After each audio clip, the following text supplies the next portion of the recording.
빌립보서 4장 6절에서 7절까지 말씀 같이 보겠습니다.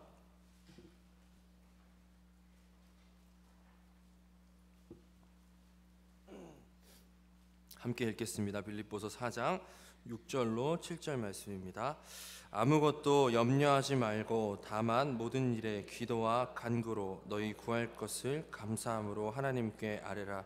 그리하면 모든 지각에 뛰어난 하나님의 평강이 그리스도 예수 안에서 너희 마음과 생각을 지키시리라. 아멘. 이 말씀에 은혜 있으시길 바랍니다. 우리 지난주의 말씀을 다시 한번 떠올리시면서 한 주간 하나님께 나아가는 삶을 살았는지를 잠깐 되돌아보겠습니다.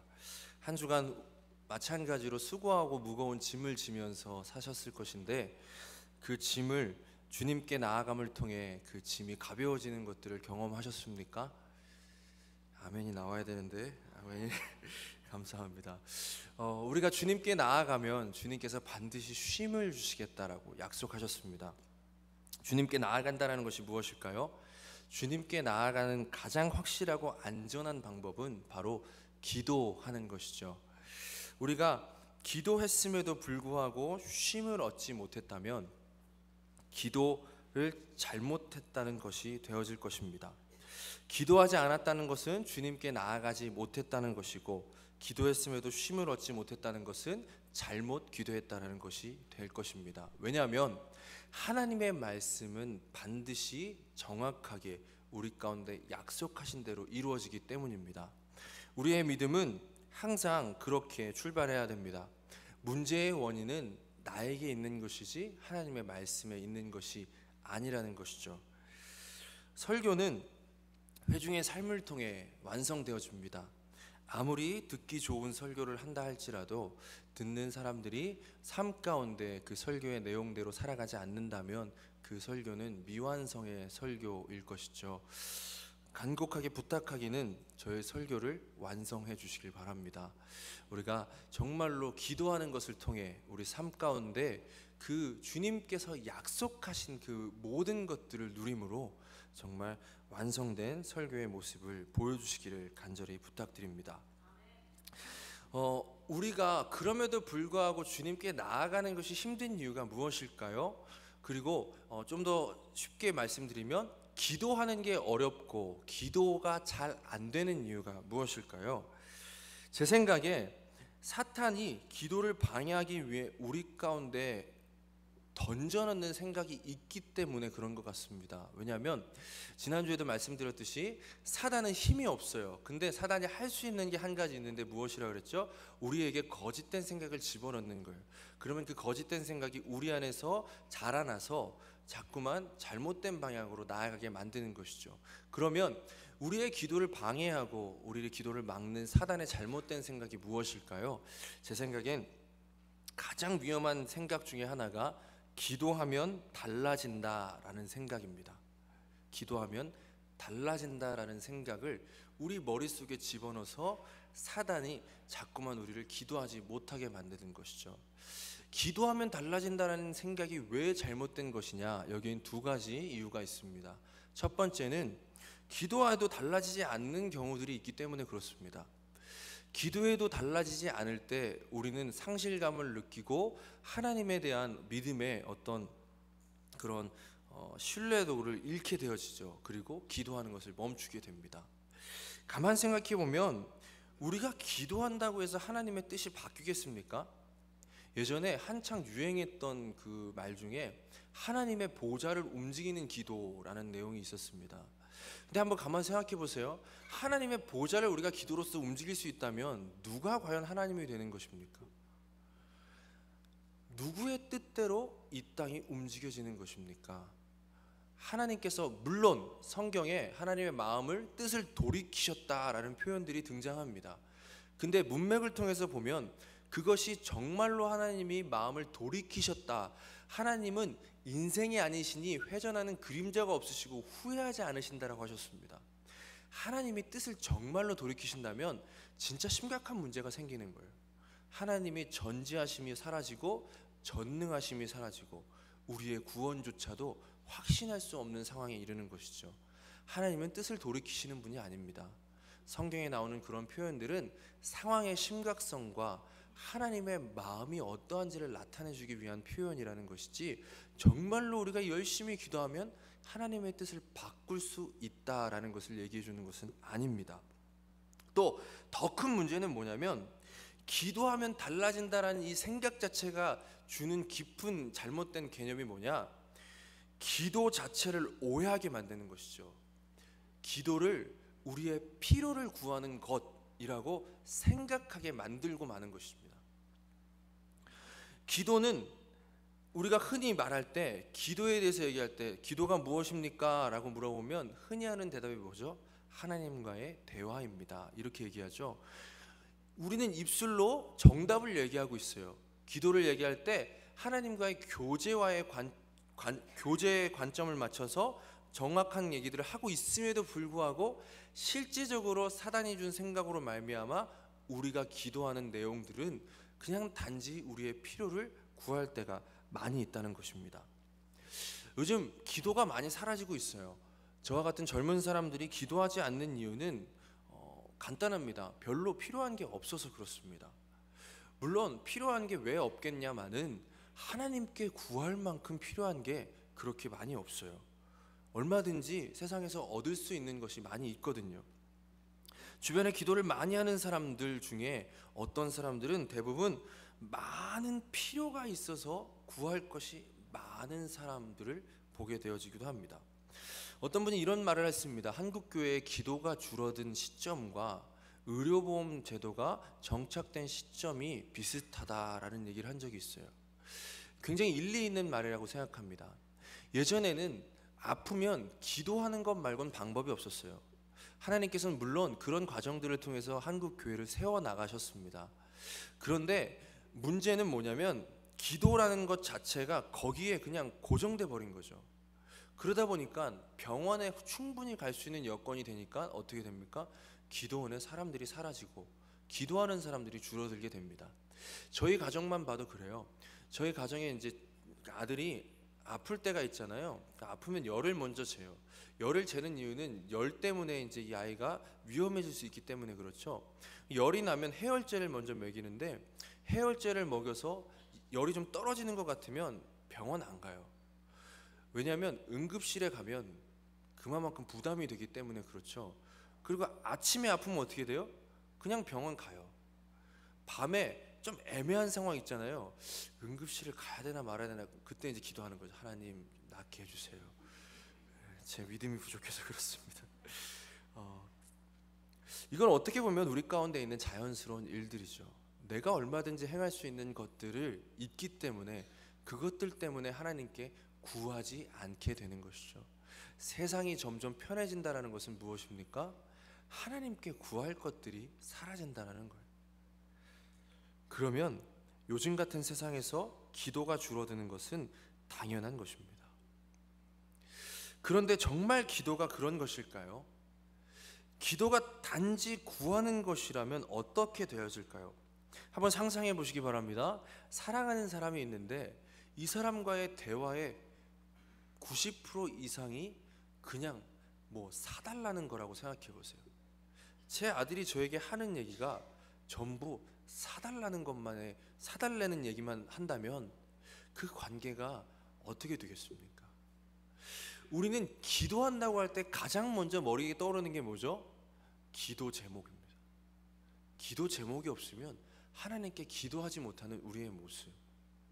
정작 입술로는 기도는 대화라고 얘기하면서도 그 구할 것이 없으면 하나님께 나아가지 못하는 모습은 우리의 생각이 잘못되어 있다는 것을 말해주는 것일 수 있습니다.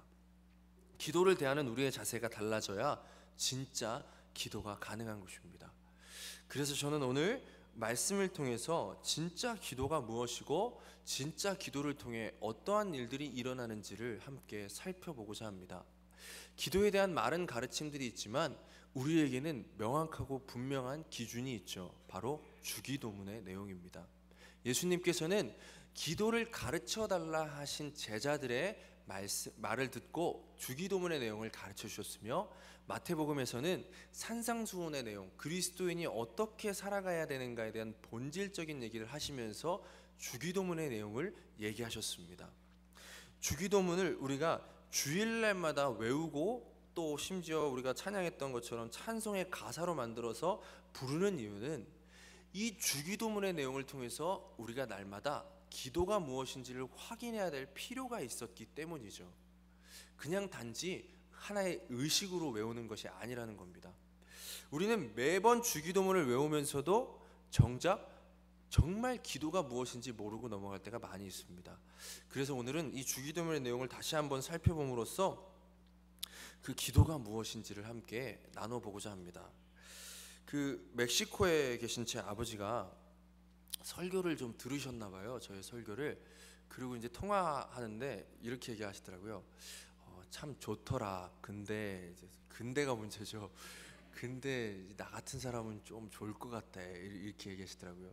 조셨다는 거죠. 들으시면서 참 아들에게 힘을 주셔야 되는데 설교가 좀 길고 톤이 그렇다는 겁니다. 저도 짧게 하고 싶은데 잘 안 돼요. 주기도문의 내용이 길잖아요. 어떻게든 짧게 한번 해보겠습니다. 어떤 분이 그러더라고요. 여자의 치마와 설교는 짧을수록 좋다. 근데 그런 것 같지가 않아요. 제 생각엔 이렇습니다. 여자의 치마와 설교는 길수록 안전하다. 우리 마태복음 6장 9절부터 13절까지 말씀 함께 읽어보겠습니다. 그러므로 너희는 이렇게 기도하라. 하늘에 계신 우리 아버지여, 이름이 거룩히 여김을 받으시오며 나라가 임하옵시며 뜻이 하늘에서 이루어진 것 같이 땅에서도 이루어지이다. 오늘 우리에게 일용할 양식을 주시옵고 우리가 우리에게 죄 지은 자를 사하여 준 것 같이 우리의 죄를 사하여 주시옵고 우리를 시험에 들게 하지 마시옵고 다만 악에서 구하옵소서. 나라와 권세와 영광이 아버지께 영원히 있사옵나이다. 아멘. 우리가 기도한다라는 것은 어떤 것이냐면 삼위일체 하나님께서 누리셨던 그 교제 가운데 들어가게 됨을 의미합니다. 우리가 삼위일체에 대해서 배웠듯이 하나님께서는 어떤 하나님이시죠? 영원토록 아버지인 하나님이세요. 그 영원토록 아버지인 하나님께서는 영원하신 아들과 성령 안에서 영원한 사랑을 누리셨어요. 그것도 완전한 사랑을. 근데 하나님께서 아들을 우리 가운데 보내셔서 우리와 그 아들이 하나 되게 하시고 우리를 하나님의 자녀라 부르셨거든요. 이 하나님의 자녀라 부르셨을 때 하나님께서 우리에게 기대하신 것은 무엇이냐면 영원토록 아버지와 아들이 누리셨던 그 사랑을 우리도 함께 누리길 원하셨던 거예요. 그래서 예수님께서 이 땅 가운데 사람으로 오셨을 때 우리에게 아버지와의 교제를 어떻게 해야 되는지 본을 보이셨는데 그것이 바로 항상 하나님께 나아가 간구하며 기도하신 내용이에요.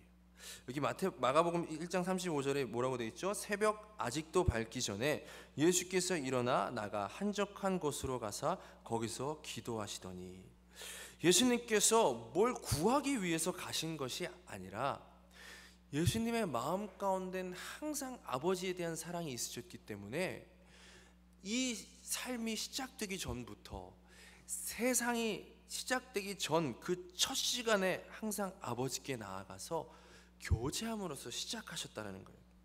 기도는 하나님을 향한 내 마음이 표현되는 것입니다. 이 주기도문의 내용을 통해서 예수님께서 우리에게 가르쳐 주신 것도 마찬가지입니다. 아버지와의 관계, 그 관계에 초점이 있는 것이죠. 주기도문의 첫 번째 간구가 뭐죠? 하늘에 계신 우리 아버지여 라고 시작합니다.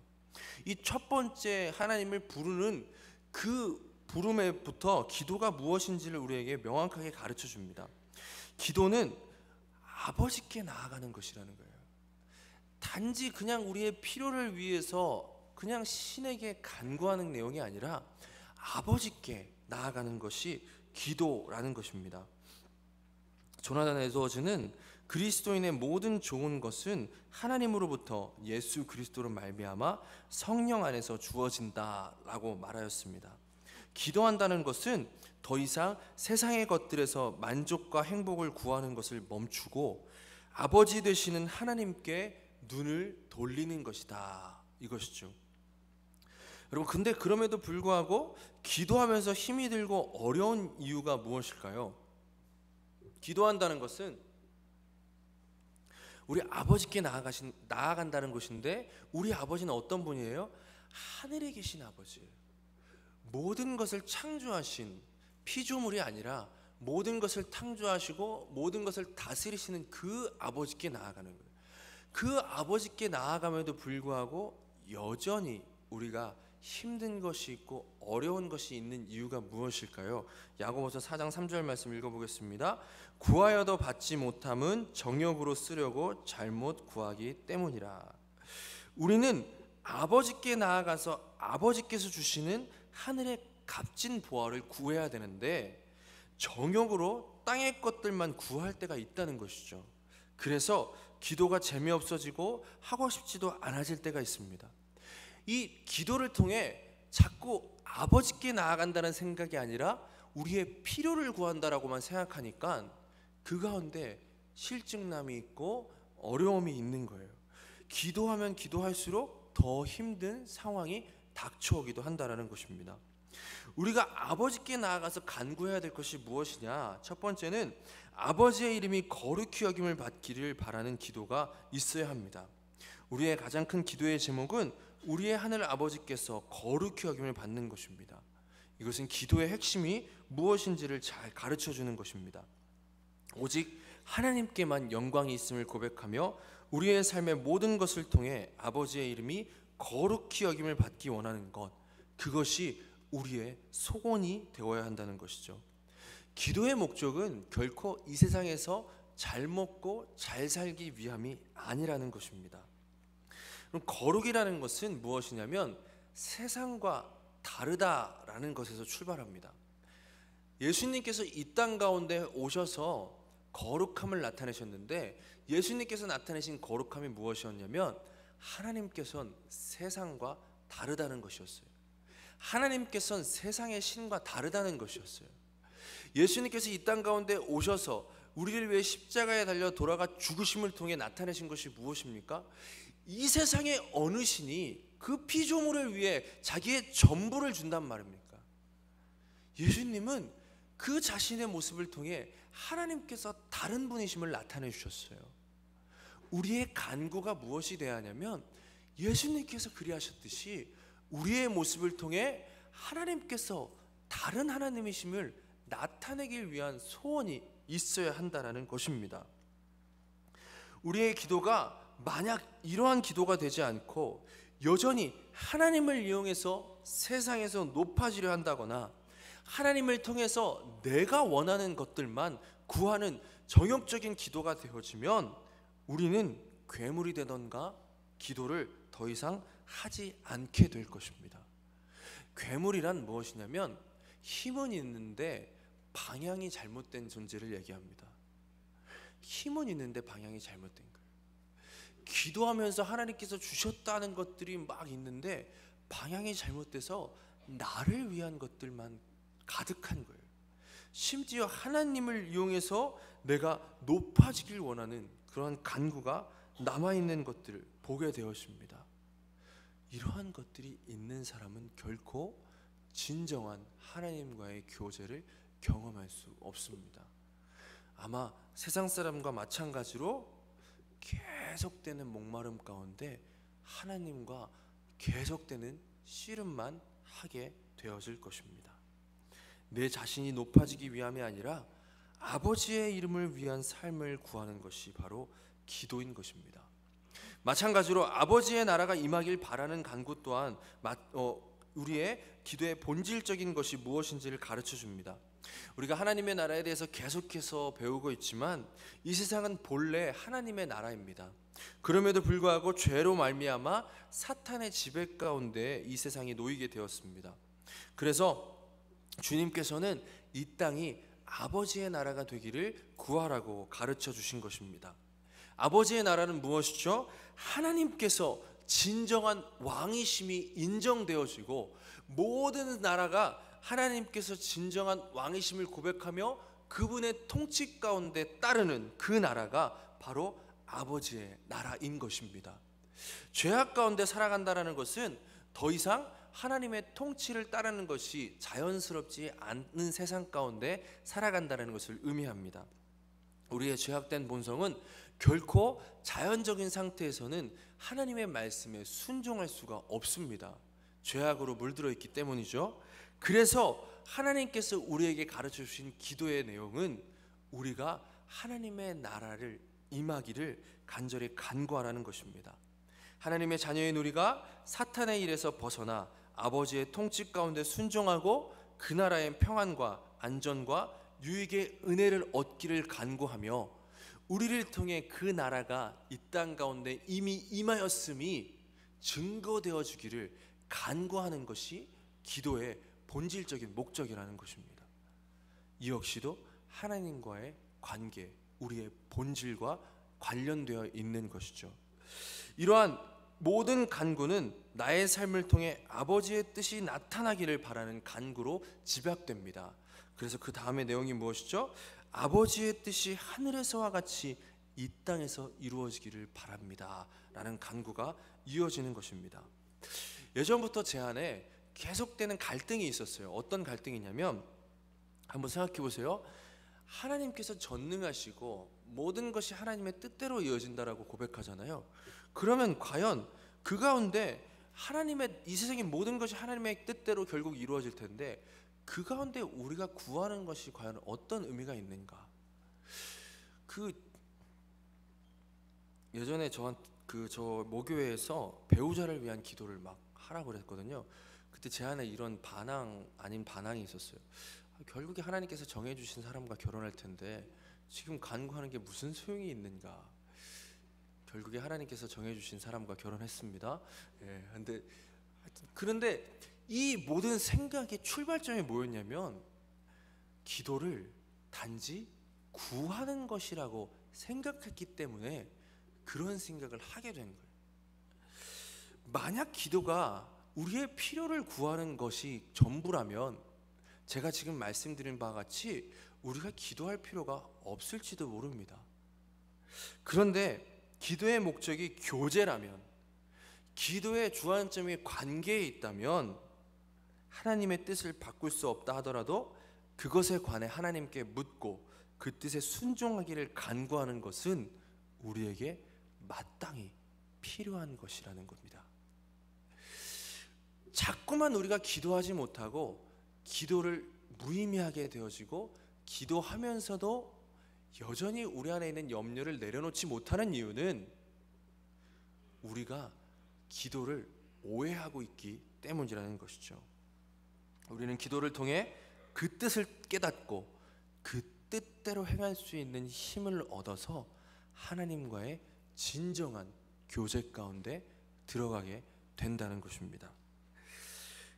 이렇게 기도하게 되면 어떻게 되어지냐면 나중에는 이해할 수 없는, 결코 깨달을 수 없는 그 하나님의 뜻조차도 받아들이게 되어지는 것입니다. 영국의 유명한 역사학자 E.H. 칸은 필연은 우연의 옷을 입고 나타난다라고 하였습니다.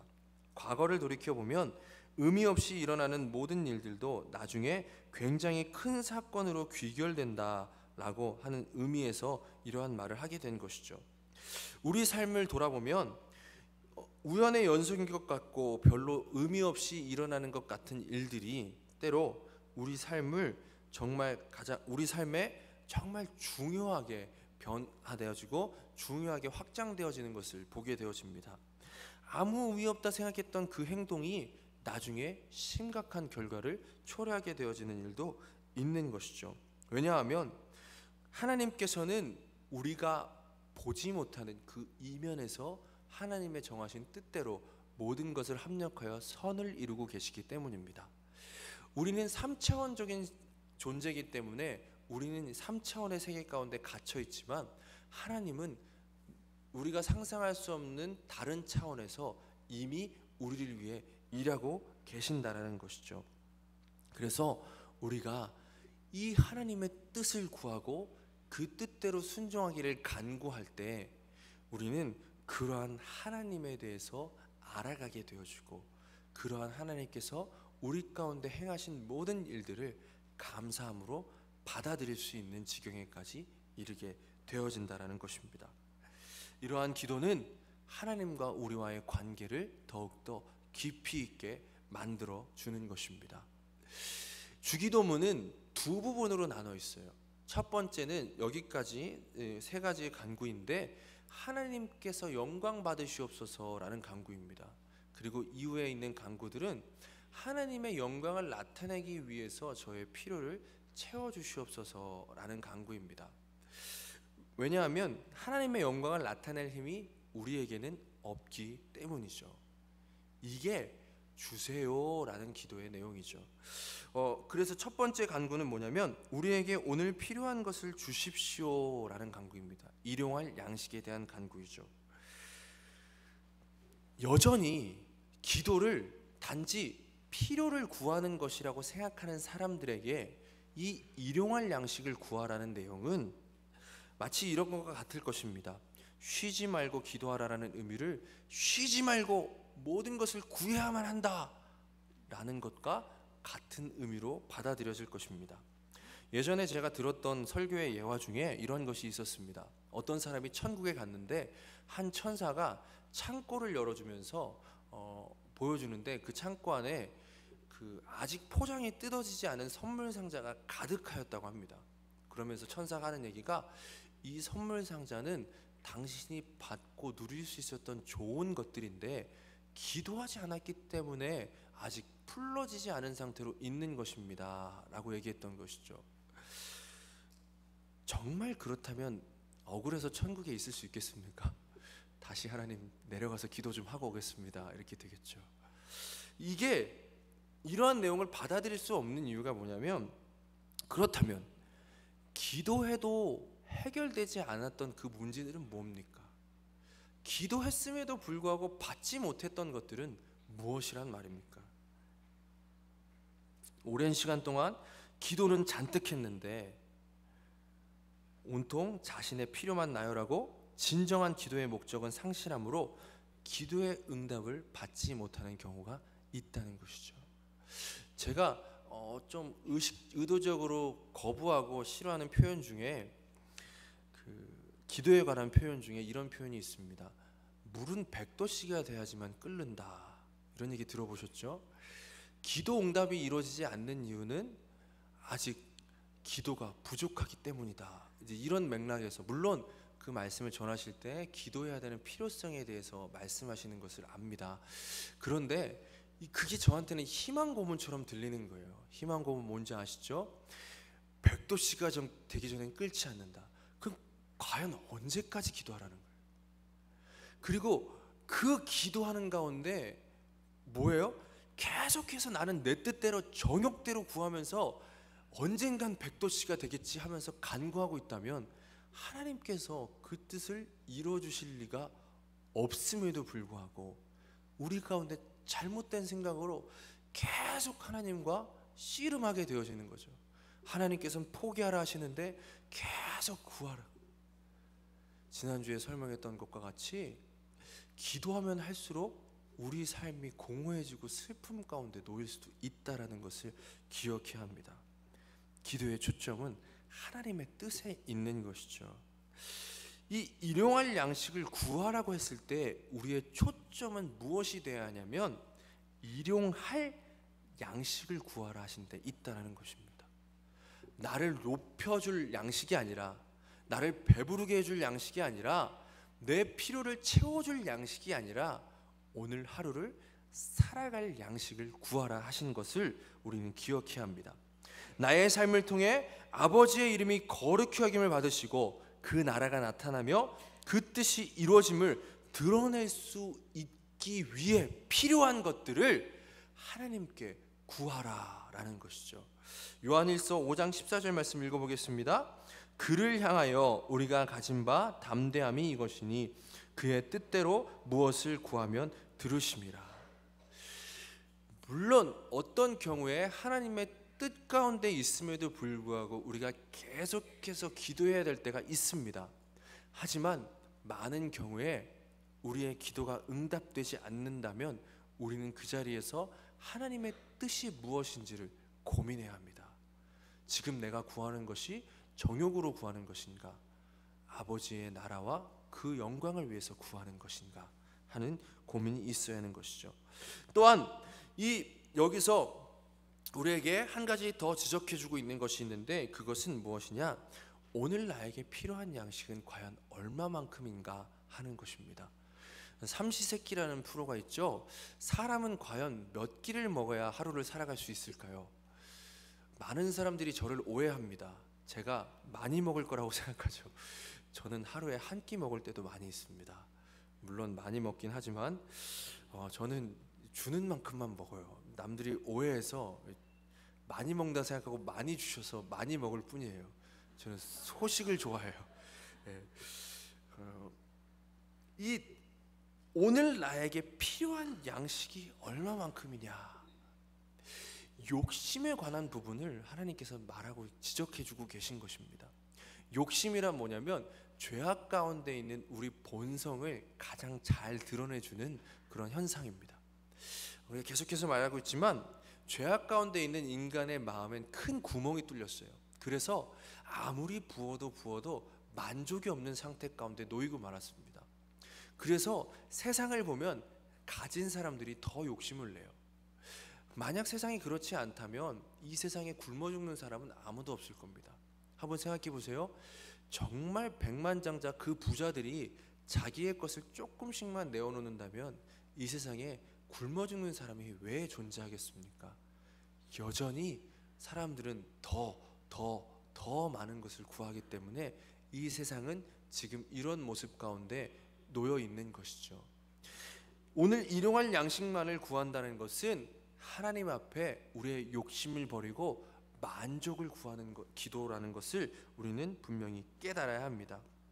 우리는 기도를 통해 우리에게 주신 것들에 만족하기 시작하고 그분의 뜻에 초점을 맞추게 되어집니다. 그리고 그러한 삶을 통해 하나님의 이름이 거룩히 여김을 받으시고 그 나라 가운데 살아가게 되어지는 것이죠. 우리가 이러한 상태에 이르게 되어지면 우리 가운데 주어진 모든 것들을 감당할 수 있는 지경에 이르게 되어지는 것이죠. 또 우리에게 중요한 기도의 제목이 우리 가운데 주어집니다. 우리가 우리에게 죄 지은 사람을 용서한 것 같이 우리의 죄를 용서하여 주시옵소서. 사실 이 내용은 정말로 난해하고 어려운 고백이라고 할 수밖에 없습니다. 어떤 내용이죠? 하나님, 제가 제 주변에 있는 사람들을 용서한 것 같이 저를 용서해 주세요. 반대로 얘기하면 제가 용서하지 못하면 저도 용서받지 못할 것입니다 라고 제 스스로 얘기하는 거예요. 그래서 주기도문 할 때 이 내용들을 그냥 생각하지 못하고 생각하지 않고 넘어갈 때가 있죠. 심지어 우리 찬송가 635장에는 이 부분이 그냥 빠졌어요. 그렇죠? 우리의 죄를 우리들의 큰 죄 용서하사, 갑자기 생각이 안 나네. 하여튼 사하여 주시옵시고 하고 그냥 넘어가는 지경에까지 이른 것이죠. 이것은 무엇을 얘기하는 걸까요? 만약 우리가 용서한 것과 같이 하나님의 용서를 받는다면 우리 중에 누가 하나님의 그 진짜 용서를 받을 수 있는 사람이 있겠습니까? 그리고 하나님은 한 번도 우리의 행위에 우리의 구원의 근거를 두신 적이 없습니다. 그래서 스프롤이라는 사람은 이 구절을 이렇게 해석합니다. 인간은 은혜로 구원받는다. 그러니 자신이 받은 은혜를 타인에게 베푸는 삶보다 그 자신의 구원을 더 잘 보여주는 증거가 있겠는가? 우리는 받은 은혜를 타인에게 비추는 은혜의 거울이어야 한다. 예수님께서 이 말씀을 하신 이유는 우리에게 경고하시거나 용서하지 못하면 구원받지 못한다라는 조건을 제시하는 것이 아니라 용서받은 사람들은 용서한다라는 것을 강조하시기 위함입니다. 지금 이 내용이 기도를 가르치시는 간구의 내용 가운데 있다는 것을 기억해야 합니다. 우리는 이렇게 고백하면서 우리 스스로 두 가지를 구하게 되는데, 첫 번째는 나를 용서하신 그 하나님의 은혜가 무엇인지를 깨닫게 되기를 간구하는 것이죠. 두 번째는 무엇이냐면 그 은혜를 깨달음으로 말미암아 그 은혜에 합당한 삶을 살기를 간구하게 되어지는 것입니다. 그래서 이 기도의 내용을 풀어서 어떤 분이 이렇게 써놨습니다. 저는 누군가를 용서할 자격이 전혀 없는 사람입니다. 용서를 베풀기도 정말 힘듭니다. 하지만 저 같은 사람에게도 베푸시는 하나님의 자비하심에 힘입어 저도 조금이나마 자비를 베풀기 원합니다. 성령 하나님의 능력으로 자비를 베풀고자 합니다. 그러니 무한한 자비의 원천이신 주님, 우리의 죄를 용서해 주십시오. 또한 우리가 우리에게 죄 지은 형제를 용서할 수 있게 도와주시옵소서. 이게 주님께서 가르쳐 주신 기도의 내용이라는 것이죠. 이러한 기도를 통해 우리는 정말 하나님의 은혜 받은 자다운 모습으로 변화되어져 가는 것입니다. 마찬가지로 관계에 초점이 맞춰져 있는 것입니다. 우리가 시험을 당할 때 건지시고 죄에 빠지지 않게 도와주십시오. 우리는 여전히 죄악된 세상에서 살아갑니다. 그래서 우리에겐 항상 시험이 있을 수밖에 없습니다. 그래서 주님께서는 제자들에게 시험에 들지 않게 깨어 기도하라 라고 말씀하셨습니다. 마태복음 26장 41절입니다. 시험에 들지 않게 깨어 기도하라. 마음에는 원이로되 육신이 약하도다 하시고, 이러한 주님의 말씀을 듣고 결국 주님을 부인하고 말씀을 듣지 않고 기도하지 않아 결국 주님을 부인하고 저주까지 했던 베드로는 후에 자신이 베드로전서에서 이렇게 얘기합니다. 근신하라 깨어라 너희 대적 마귀가 우는 사자같이 두루 다니며 삼킬 자를 찾나니. 사탄은 실제로 아무런 힘이 없지만 죄악된 세상 속에서 계속해서 우리에게 거짓된 생각을 집어넣습니다. 그것이 무서운 이유는 무엇이냐면 우리의 본성은 죄악으로 물들여 있는 상태 가운데 있기 때문이죠. 사단에겐 힘은 없지만 그 사단의 말이 우리 가운데 들어와서 우리의 죄악된 본성과 마주치게 될 때 우리는 스스로 죄를 키워나갈 수 있고 범죄를 저지르는 데까지 이르게 되어진다는 것입니다. 그래서 우리는 많은 순간 그 사단의 유혹에서 돌이키려고 노력하기도 합니다. 근데 어떻죠? 우리의 힘으로는 결코 사단의 유혹에서 벗어날 수가 없어요. 왜요? 마찬가지입니다. 우리의 본성은 이미 죄악 가운데 오염되어 있기 때문입니다. 우리가 한 가지 착각하지 말아야 될 것이 있습니다. 우리가 의로워졌기 때문에 하나님께서 우리를 의롭다 부르는 것이 아니라는 겁니다. 우리가 여전히 죄악 가운데 있지만 예수님께서 우리에게 오셔서 우리와 하나 되시고 우리의 의가 되어주셨기 때문에 하나님께서 우리의 모습이 아니라 우리와 하나 된 예수 그리스도의 모습을 보시고 우리를 의롭다 칭해 주시는 것이라는 것을 우리는 기억해야 합니다. 여전히 우리 가운데 남아있는 본성은 죄악된 본성이에요. 그래서 우리의 힘으론 사탄의 유혹에서 벗어날 수가 없는 거예요. 우리의 죄악된 본성은 오히려 사탄의 말을 더 즐거워하게 되어 있어요. 그래서 우리는 날마다 하나님을 의지하고 간구할 수밖에 없는 것이죠.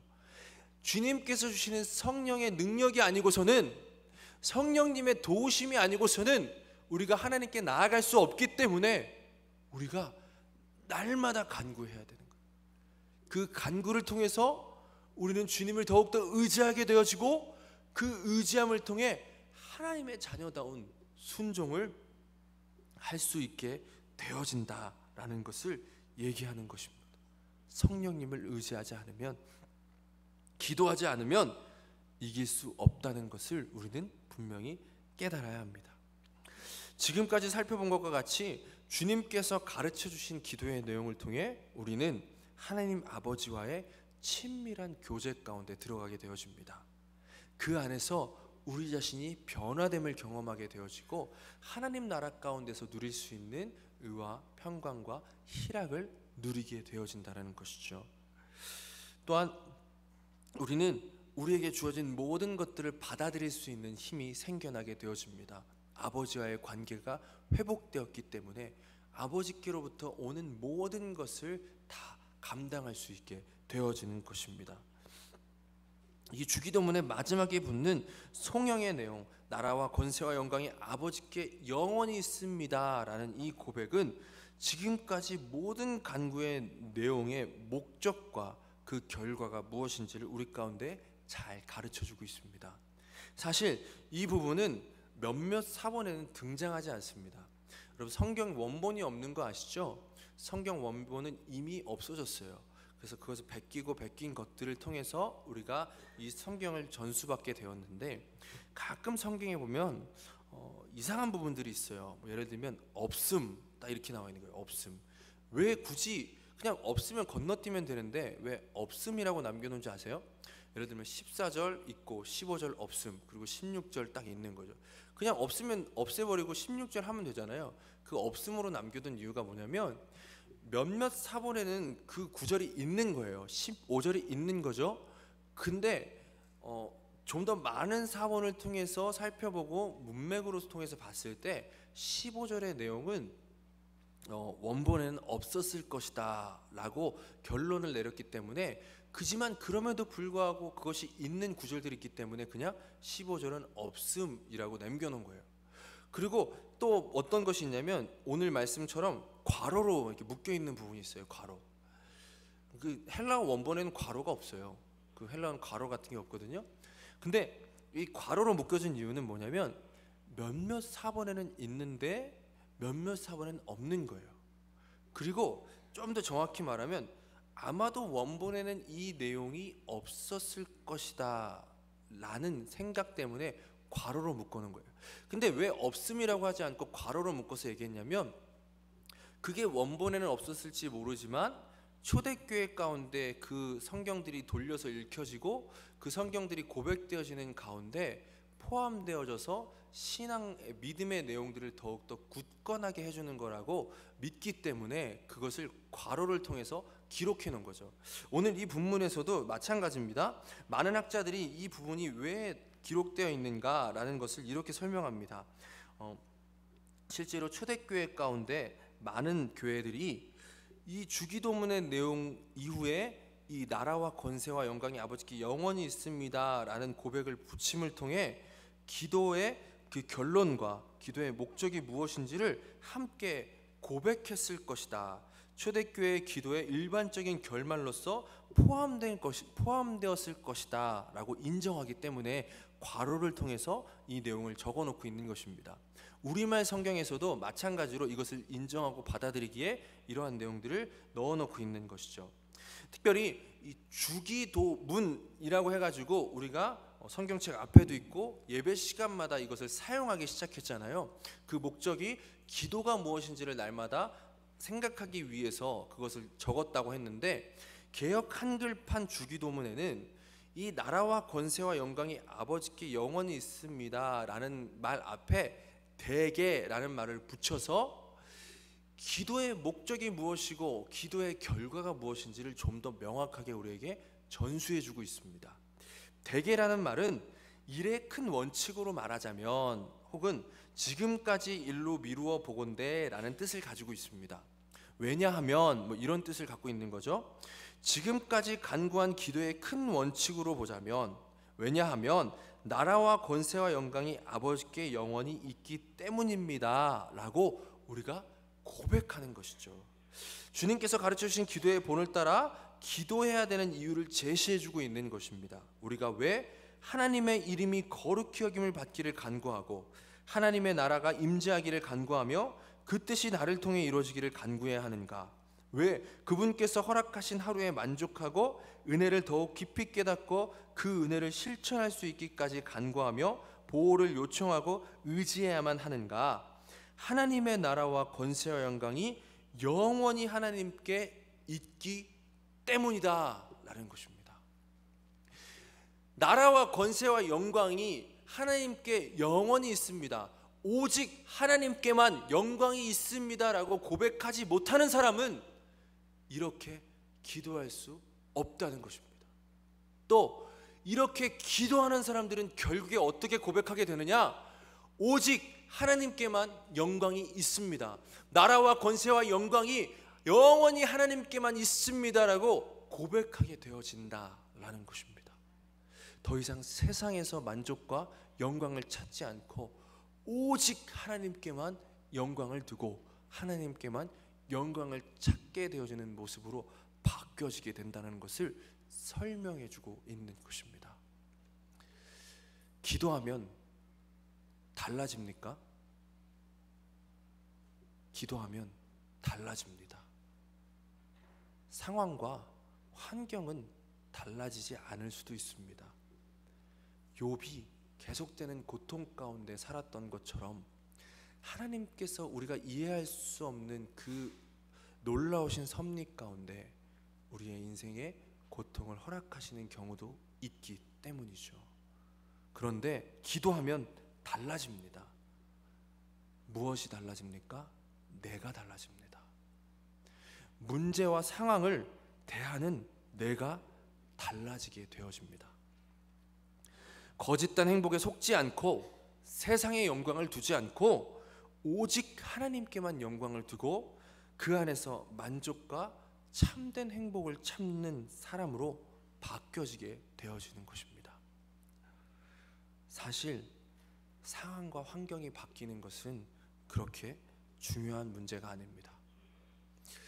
이렇게 표현하는 것을 용서하시길 바랍니다. 여러분들이 처한 상황과 환경이 아무것도 아니라는 것을 얘기하고 싶은 것이 아닙니다. 그것이 결코 가볍다라고 얘기하는 것이 아닙니다. 중요한 것은 하나님의 목적은 그 모든 것을 뛰어넘는다라는 것을 말씀드리고자 하는 것입니다. 죄악된 세상 속에서 우리가 살아가면서 우리는 날마다 문제를 경험하게 되어집니다. 그래서 그것을 수고하고 무거운 짐이라고 표현하기도 합니다. 그런데 정말 중요한 것은 내가 달라지면 더 이상 수고하고 무거운 짐이 아니라 가볍고 쉬운 짐이 되어진다라는 것입니다. 어떤 상황과 환경에서도 하나님으로 인해 만족하고 그 나라를 살아가며 그 뜻 가운데 하나님의 영광만을 위해서 살아가는 것이 우리를 구원하신 하나님의 목적이라는 것을 기억하시기 바랍니다. 에베소서 1장 4절부터 5절 함께 읽어보겠습니다. 곧 창세전에 그리스도 안에서 우리를 택하사 우리로 사랑 안에서 그 앞에서 거룩하고 흠이 없게 하시려고 그 기쁘신 뜻대로 우리를 예정하사 예수 그리스도로 말미암아 자기의 아들들이 되게 하셨으니. 하나님께서 우리를 구원하신 목적은 결코 세상에서 잘 먹고 잘 살라 하신 것이 아니었습니다. 만약 그것이 목적이셨다면 지금 우리의 삶은 설명될 수 없는 것이죠. 또 만약 그것이 목적이셨다면 하나님께서 왜 천국에 대한 소망을 얘기하시겠습니까? 여기서 모든 것이 다 이루어지면 여기가 천국인데 굳이 천국에 가야 할 필요가 있겠습니까? 하나님의 목적은 거기에 있지 않았습니다. 하나님께서 우리를 구원하셨음에도 불구하고 여전히 이 땅 가운데 살아가게 하신 이유는 영원하신 그 나라에서의 삶을 준비하시고자 하시기 때문이었습니다. 우리를 이 땅에서의 삶을 통해 거룩하고 흠이 없게 만드셔서 처음 계획하셨던 대로 영원하신 그 나라 가운데서 삼위일체간에 누리셨던 그 완전한 사랑 가운데 우리를 초대하시기 위함이었던 것이죠. 우리는 그 나라 가운데서 거룩하고 흠이 없게 되어서 하나님과 완전한 교제를 누리게 되어질 것입니다. 그것을 위해 하나님께서는 고통도 허락하시고 기도하기를 원하시는 것입니다. 우리가 아무리 열심히 기도해도 하나님이 듣지 않으시는 기도가 있습니다. 내가 중심이 되어 있다면 하나님께서는 기도를 듣지 않으실 것입니다. 오히려 우리를 더 정욕적으로 만들고 우리를 하나님으로부터 멀어지게 만드는 그런 기도의 간구를 하나님께서는 결코 들어주지 않으실 것입니다. 속지 마십시오. 단지 열심과 정성의 문제가 아닌 것입니다. 하나님의 뜻을 우리는 기억해야 합니다. 만약 이 모든 것이 열심과 정성, 믿음의 문제라면 어떻게 초대교회 사람들의 삶을 설명할 수 있겠습니까? 그들이 믿음이 부족했습니까? 그들의 열심이 부족했습니까? 그런데 왜 그들은 그런 고통 가운데 살았습니까? 하나님의 목적은 우리 자신의 변화에 있습니다. 칼빈이 이렇게 얘기했습니다. 어떤 사람들은 이렇게 말할 것이다. 하나님은 굳이 아뢰지 않아도 우리가 어떤 어려움에 처했고 우리에게 어떤 방편이 필요한지 아시니까 마치 그분이 졸려서 눈을 끔뻑이거나 심지어 주무시고 계셔서 우리가 소리질러 깨우기라도 해야 하는 것처럼 애써 우리의 기도로 그분을 닥달하는 게 어쩌면 쓸데없는 짓처럼 느껴질 수 있다. 그러나 이렇게 생각하는 사람들은 주님이 자신의 백성에게 기도하라고 명하신 목적이 무엇인지 알지 못하는 것이다. 왜냐하면 주님은 자신을 위해서가 아니라 우리를 위해서 기도를 명하셨기 때문이다. 첫째, 우리가 풍랑을 만날 때마다 거룩한 다지신 그분에게 피하는 습관이 몸에 뵐 때 우리의 마음은 그분을 찾고 사랑하며 섬기려는 뜨거운 불길로 타오르기 때문이다. 둘째, 우리의 모든 소원을 그분 문 앞에 내려놓으며 우리의 온 마음을 그분 앞에 쏟아넣는 법을 배울 때 우리는 조금 더 부끄러워하지 않으면서 우리의 바람과 소원을 그분께 아뢰게 되기 때문이다. 셋째, 우리가 진정으로 감사하고 고마워하며 그분의 은혜를 우리의 기도가 상기시켜주는 그분에게 온 은혜를 받아들일 준비를 갖추게 되기 때문이다. 기도의 진정한 목적을 아는 자는 기도를 통해 변화되게 되어진다라는 것을 가르쳐 주는 것입니다. 요한복음 2장 9절 말씀을 함께 읽어보겠습니다. 연회장은 물로 된 포도주를 맛보고도 어디서 났는지 알지 못하되 물떠온 하인들은 알더라. 저는 기도에 대해서 말할 때 이 본문을 사용하는 것을 좋아합니다. 이 본문은 어떤 본문이죠? 예수님께서 가나의 혼인잔치에 가셨을 때 연회장에 포도주가 떨어졌습니다. 그때 예수님께서 물을 포도주로 바꾸셨죠. 그 포도주를 먹었던 사람들이 뭐라고 했냐면 정말 극상품의 포도주다. 이런 것을 왜 여지껏 숨겨놨느냐라고 얘기합니다. 그 정도로 기쁨이 있었다는 것이죠. 근데 그 포도주가 어디서부터 왔는지를 아무도 알지 못했고 오직 그 포도주를 만들기 위해 물을 떠왔던 하인들만 알았다라고 얘기하고 있습니다. 사실 우리는 기도하지 않은 많은 것들을 이미 누리고 있습니다. 지난번에 말씀드렸던 것처럼 제가 입고 있는 이 옷 기도해서 받은 것 아닙니다. 제가 신고 있는 이 신발 기도해서 받은 것 아닙니다. 제가 여기까지 오기까지 모든 것들을 다 기도해서 얻은 것은 아니었습니다. 하나님께서는 이미 많은 것들로 우리의 삶을 풍성하고 좋게 그 극상품 포도주와 같이 우리에게 기쁨을 주셨습니다. 근데 기도했을 때만 우리는 그것이 하나님께로부터 주어진 것임을 깨달을 수 있을 것입니다. 그리고 그러한 것을 깨닫게 될 때에 비로소 우리는 하나님의 자녀로서 아버지이신 하나님께 나아갈 수 있으며 아버지이신 하나님께서 우리의 삶 가운데 베푸시는 그 충만한 기쁨을 누리게 되어질 것입니다. 기도하지 않는 것은 신자의 길을 포기한 것과 같습니다. 죽은 채 살아가는 것과 같은 것입니다. 상황이 변하지 않더라도 상황을 대하는 내가 바뀌면 모든 것이 해결되어짐에도 불구하고 기도하지 않는다면 그냥 우리는 오늘도 수고하고 무거운 짐을 수고하고 무겁게 지고 나갈 수밖에 없을 것입니다. 기도하면 바뀝니다. 기도함으로써 바뀌어진 삶을 살아가는 저와 여러분이 되어지기를 간절히 간구합니다.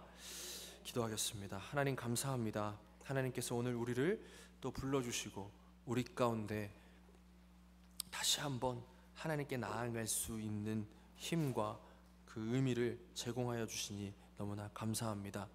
기도하면 되는데 기도하지 않을 때가 얼마나 많았는지요.